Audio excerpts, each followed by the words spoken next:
Hello everyone, I'm Akriti Dave from New LG Institute of Engineering and Technology. We will be discussing about the next topic of Indian Constitution, and that is about the constitutional amendment. So how to change the structure of the constitution is not the part of the constitutional amendment. Basically, amendment in the sense you can change some of the laws and acts without changing the original structure of the constitution. That is how this constitutional amendment works.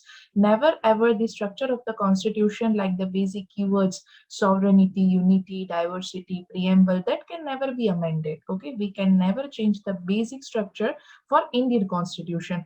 Only some of the acts can be repealed, revoked, or some of the existing things can be modified. That is why this constitutional amendment is there. So let us see that in the detail. Basically, what are the powers and procedures for an amendments in Indian constitution? So part 20 of the Indian Constitution deals with that. So it has only one article which is talking about the amendments, and it is Article 368.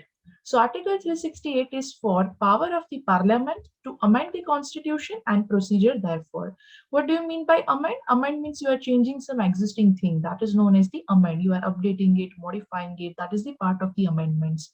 So here one point is that anything in the Constitution, Parliament may, in exercise of its constituent power, amend it by the way of addition, variation, or repeal any provision. So you can say those are this part of the modifications that can be done for the process of amendment. So here this article provides certain provisions. Let us see that what is Article 368. An amendment of the constitution may be initiated only by the modification, or we can say by the introduction of a bill for the purpose in either house of the parliament. So this can actually start in either house of the parliament, that is from Lok Sabha or Rajya Sabha. When the bill is passed in each house by a majority of total membership of the house who are present as well as they are voting, so that gets to the presentation to the president. Okay, so once the bill is passed by the houses, after that it is presented to the president for final affirmation. So who shall give his assent to the bill? That depends upon the president, whether the decision is for the in favor of the amendment or not. That is decided by president. After that, constitution shall stand amended in accordance with the terms. Okay, so whatever the bill is suggesting, if president has agreed, then definitely it works. So here some of the amendments are there. If such amendment seeks to make any change, so some of these terms are there. You can see Article 54, 55, 73. These are the articles as well as these are the chapters mentioned over here. Chapter 4, 5, then 6, 1, 2, 11. Any of the lists in 7th schedule, then representation of states in parliament, or the provision of this article, the amendment shall also require to be ratified by the legislature of not less than one half of the states by the resolution. Okay, that is how you can see these are the accordance of the constitutional law which can work for that. This is how the things can be amended. You can see these things can be amended, that is listed here. Okay, so here the constitution shall stand amended in accordance with the terms of the bill. The bill can work on following criteria. Okay, under these things can be amended. That is how it is made clear. Now, nothing in Article 13 shall apply to any amendment. So there are some exceptions also which cannot be included in this. Okay, no amendment of the Constitution, that is including the provisions of Part 3, made or purporting to have been made under this article for the commencement of Section 55. Okay, that is about the 42nd Amendment, shall be called in question on any ground. Okay, so we can say the section 55 of this as well as Article 13, these things cannot be changed in this. Okay, so things which can be amended as well as things which can't be amended, that is mentioned. For the removal of doubts, it's hereby declared that there shall be no limitation whatever on the constituent power of the parliament to amend by way of addition, variation, or repeal. Okay, so there are no specific restriction on this. They can suggest their own things. That is how this Article 360 works. Okay, so the provisions of this constitution under the Article 21, temporary, transitional, as well as special provisions, they can amend it in that way. Okay, sometimes some amendments are for the temporary period, sometimes they are for the transitional long period, or sometimes they can be the special provisions. That is how this Article 368 works. So which are the methods by which this constitutional amendment can be carried out? So we can see three methods are there.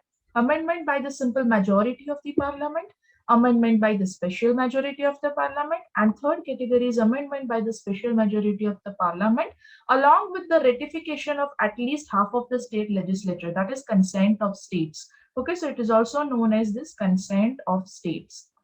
Okay, that is how these three methodologies are there for the constitutional amendment. So let us see them one by one. First one is about amendment by the simple majority of the parliament. If any question is asked and we can get the idea, if more number of people are agreeing, that is simple majority. Okay. So a number of provision in the constitution can be amended by the simple majority of two houses of parliament. We are just asking the question. If the people are agreeing, they nod their head or they just tap the table.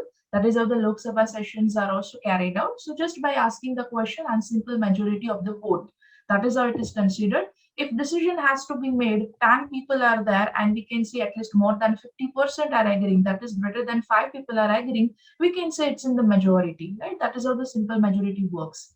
So these provisions include admission or establishment of new states. This decision is taken by the simple majority. Second is formation of new states and alteration of areas where boundaries or names of the existing states can be changed. These are the provisions that can be done via just a simple majority. Third one is abolition or creation of legislative councils. So if any legislature needs to be updated, that can also be done by the simple majority. So we can say the matters related to state, whether we want to create a new state, whether the alteration of boundary is required or anything, that comes under the simple majority only. Fourth one is the second schedule, that is about emoluments. Emoluments in this in salary allowances, everything will be there. Privileges, allowances you can see for the president, governors, speakers, judges, etc. All these things come under this category. Quorum in the parliament, definitely whatever the questionnaire sessions will be there, how they are answerable to each houses, everything can be decided. Salaries and allowances of the member of the parliament, that is also important one. Rules of process in the parliament, how the procedures or the protocols will be there.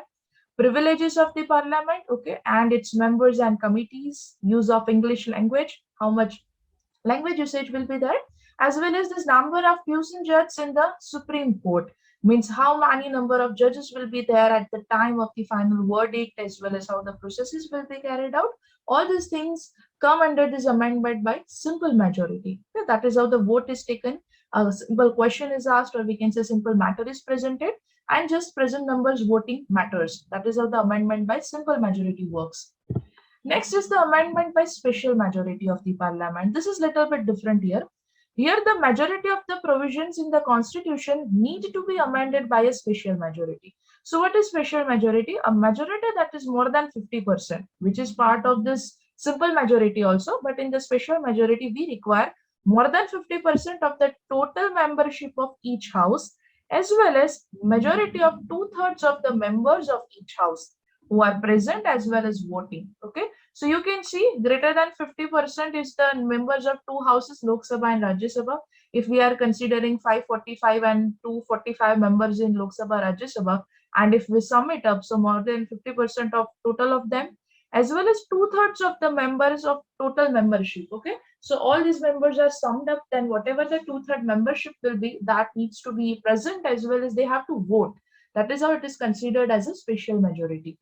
The expression total membership means the total number of the members comprising the houses, irrespective of the fact whether there are vacancies or absentees. Suppose we are having 800 members, okay, and at the time of this session, only 500 were present, okay. So here they are saying that more than 50%, that means at least greater than 400 people have to agree.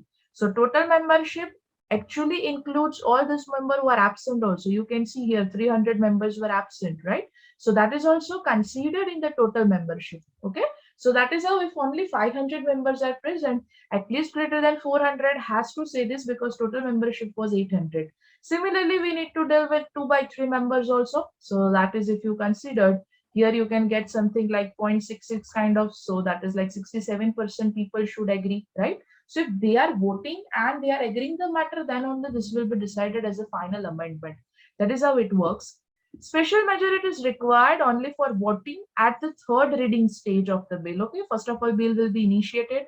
After that, it is sent for the review and analysis. Okay, and once it is approved, at the third reading stage, the special majority is required. Okay, so now there are certain provisions which can be done in this way, that is fundamental rights. directive principles of state policies, as well as all the other provisions which will not be covered by the first, that is simple majority, and the third upcoming category, that is special majority as well as consent of states. Okay, so this is how it is considered. Last one is amendment by the special majority and consent of states. Here the state legislature councils are considered. So these provisions of the constitutions are related to the federal structure. Okay, federal structure in the sense we are actually having a lot of states along with the constitutional territories, right? The union territories. So if they are combinedly working as a single unit India, definitely it's a federal structure. Bicameral legislature is also there, right?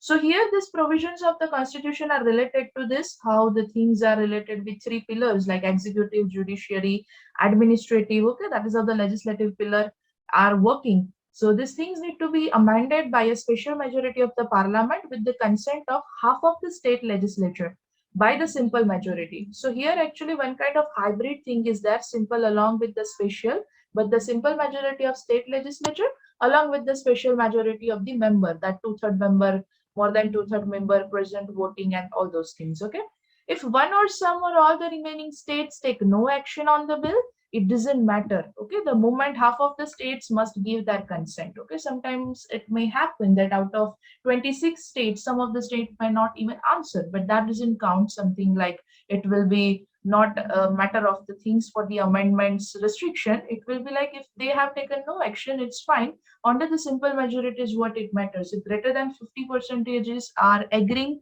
rest of the 50 are not answering, rest of the 40 are not answering, then that will be considered for just the percentages. Okay, so the formality will be completed if greater than 50% are agreeing. If the remaining are absentees or they are not taking any actions, that doesn't matter. Okay, that is how this amendment by special majority is working. So which are the provisions under this that can be amended in this way? So first of all, it's about election of the president and its manner. Okay, second is extent of executive power for the union and the state, how the center and state relation would be for the executive pillar, that will be also decided by this. Okay, Supreme Court and High Court functionalities, as well as how the distribution of legislative powers of this union and states may work, any of the lists in seventh schedule, representation of states in the parliament, as well as the power of the parliament to constitution and its procedure, that includes this article 368 itself, which actually provides the constitutional amendment process. So all these things actually come under this amendment by special majority and consent of states. So that is how it works. Even in your syllabus, one more chapter is there regarding this amendment, in which some important amendments have been provided. For that, even you can go on the Wikipedia list also, that how many amendments have been done till date. I guess more than 100 or 150 amendments have been done till 2020, right? So you can just go through those links for the most updated amendments. In the examination, sometimes it's asked, explain at least 5 of the most important amendments or at least 10 of the most important amendments. So for that, we need to get the latest list, which is already available on the Wikipedia Constitution. So go for the Indian Constitution and you can just go through important amendments till date. Okay, so you can remember any 5 or any 10 of them.